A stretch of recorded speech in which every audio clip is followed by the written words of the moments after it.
spariscono nel nulla. Si dissolvono come nebbia al mattino, cambiano nome, volto, identità. Alcuni per mesi, altri per anni. Ma poi ci sono loro, i fantasmi d'Italia, criminali che hanno trasformato la fuga in un'arte, vivendo decenni sotto falso nome, protetti da reti internazionali e muri di omertà impenetrabili. Alcuni li abbiamo presi, dopo cacce all'uomo durate più di 20 anni. Altri sono ancora là fuori, tra noi, invisibili. Questa è la classifica dei 10 latitanti più sfuggenti della storia criminale italiana, storie di fughe impossibili, tradimenti e ombre che hanno danzato ai margini della legalità per decenni. La lista si basa sulla durata documentata della latitanza, dal 2025. Includiamo solo soggetti con reati gravi legati a mafia, camorra, 'ndrangheta o sequestri di persona. I dati derivano da fonti giudiziarie ufficiali e del Ministero dell'Interno. Se volete scoprire i segreti più oscuri del crimine organizzato, iscrivetevi ad Anime Oscure e attivate la campanella per non perdere i nostri documentari.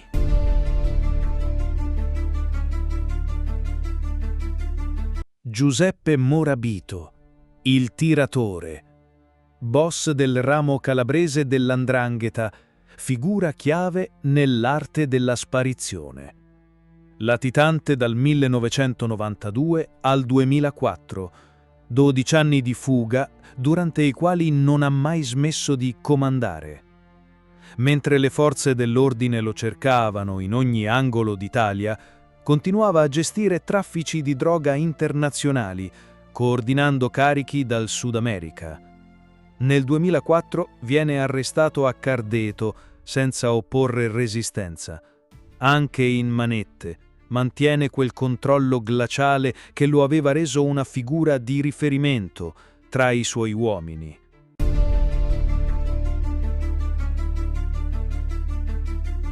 Luigi Facchineri, figura chiave della sanguinosa faida di Cittanova, dove ogni strada nascondeva un agguato e ogni angolo una vendetta. Fugge nel 1987, quando la guerra tra i clan Giorgi e Romeo trasforma la Calabria in un campo di battaglia. Per 15 anni coordina dall'ombra traffici internazionali di stupefacenti, muovendo tonnellate di cocaina tra Sud America ed Europa. La sua cattura avviene in Francia, nel 2002. Lo trovano in una villa lussuosa, trasformato in un signore insospettabile, ma dietro l'apparenza borghese si celava ancora il criminale che era sempre stato.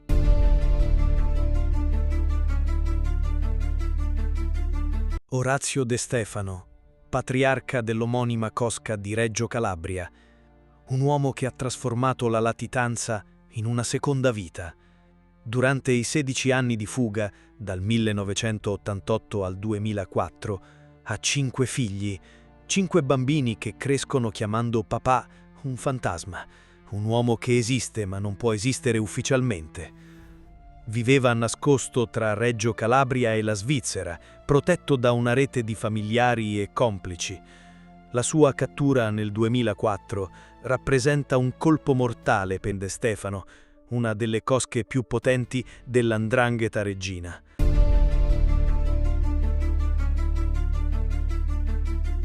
Giovanni Tegano, considerato da molti il boss più carismatico della 'ndrangheta moderna, un uomo capace di trasformare anche l'arresto in un evento storico.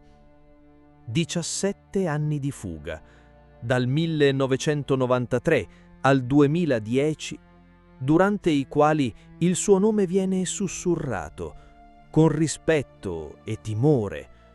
Controllava traffici, risolveva dispute impartiva giustizia da un nascondiglio che sembrava inarrivabile. La sua cattura nel 2010 a Reggio Calabria è un arresto che segna un passaggio di potere. Quando i carabinieri lo fermano, centinaia di persone scendono in strada per acclamarlo, gridando uomo di pace. Un latitante di 17 anni accolto come un simbolo del potere criminale dalla folla.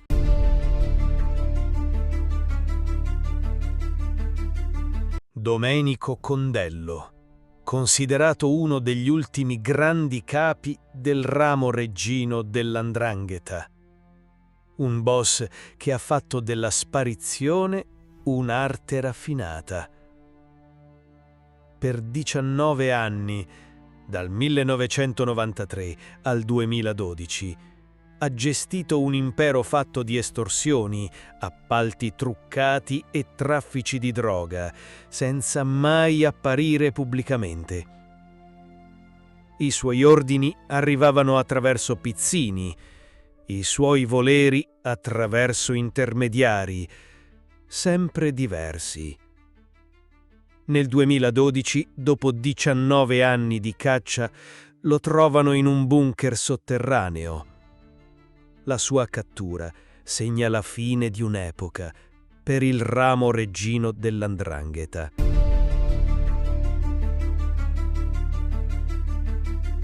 Renato Cinquegranella, il fantasma che ancora cammina tra noi, l'ombra della nuova camorra organizzata che dal 2002 non ha più volto. Legato alla nuova camorra organizzata di Raffaele Cutolo, è ricercato per omicidio e associazione a delinquere di stampo mafioso. Sparito nel 2002, da allora è diventato un mito, è stato avvistato diverse volte tra Napoli e la Spagna, ma ogni volta si è dissolto prima che qualcuno potesse fermarlo. Oggi, nel 2025, dopo 23 anni di latitanza, rimane uno dei simboli della capacità elusiva della camorra moderna.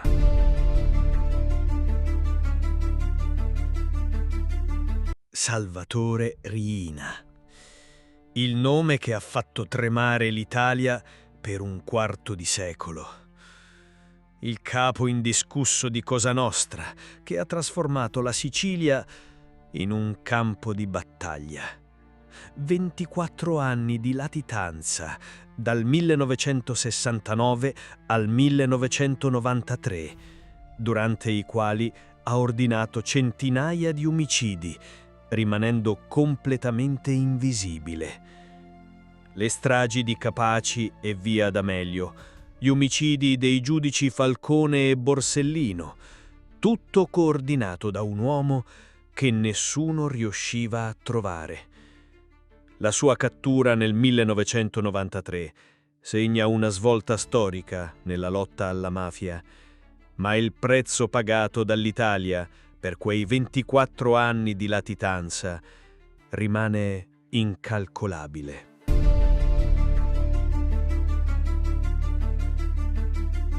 Rocco Morabito, soprannominato Tamunga, il narcotrafficante che ha trasformato l''ndrangheta in una multinazionale della droga. Per 26 anni, dal 1995 al 2021, è stato il punto di collegamento tra i cartelli sudamericani e l'Europa. Ha coordinato tonnellate di cocaina dal Brasile all'Italia, costruendo una rete di traffici del valore di miliardi di euro. La sua fuga lo porta attraverso 3 continenti. Nel 2017 evade dal carcere uruguaiano in una fuga degna di un film. La sua cattura definitiva nel 2021 in Brasile chiude un capitolo della criminalità internazionale.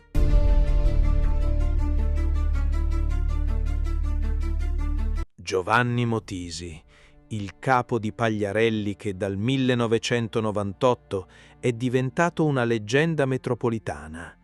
l'erede militare dei Corleonesi, che forse non esiste più.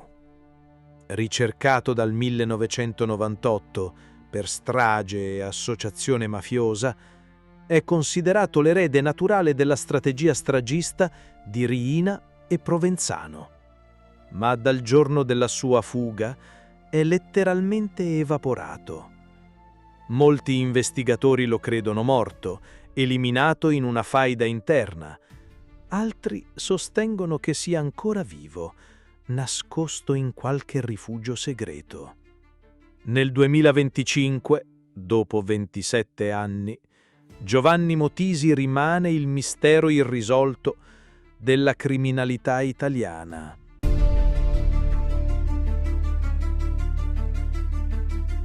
Attilio Cubeddu, il fantasma definitivo, l'uomo che ha trasformato la latitanza in sparizione totale, legato all'anonima sarda e al sequestro di Giuseppe Soffiantini, uno dei casi più oscuri degli anni 90, nel 1997, quando il cerchio si stringe intorno a lui, sparisce nel nulla.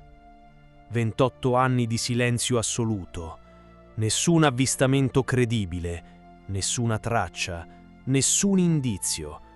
Gli investigatori si chiedono se sia ancora vivo o se sia morto in qualche angolo sperduto del mondo.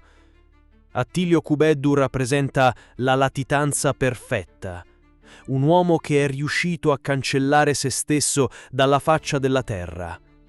Nel 2025 le ricerche sono ancora attive, ma prive di risultati concreti.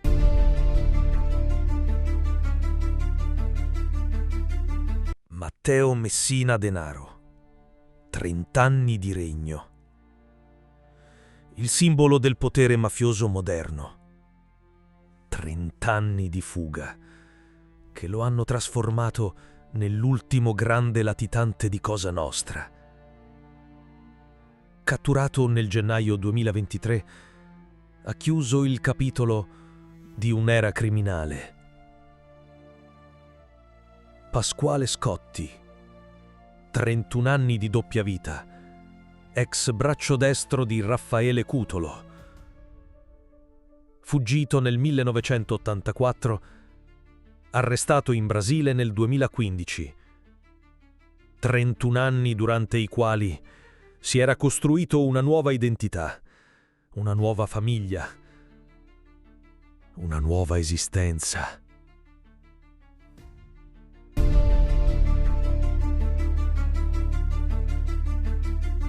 Dieci storie di fughe impossibili.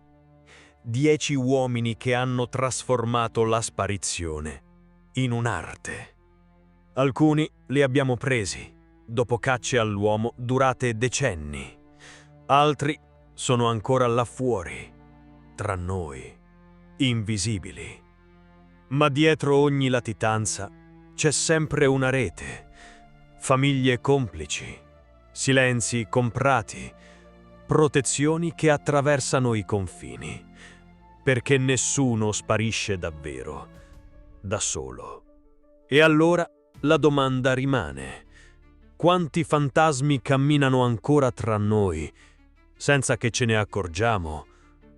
Quanti volti innocenti nascondono identità criminali?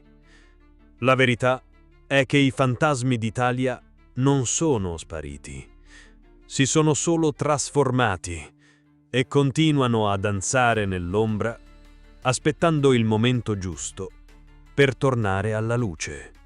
Se questa classifica vi ha colpito, iscrivetevi ad Anime Oscure per non perdere i prossimi documentari sui misteri del crimine italiano. E ricordate, la storia è fatta anche da chi cerca di cancellarla.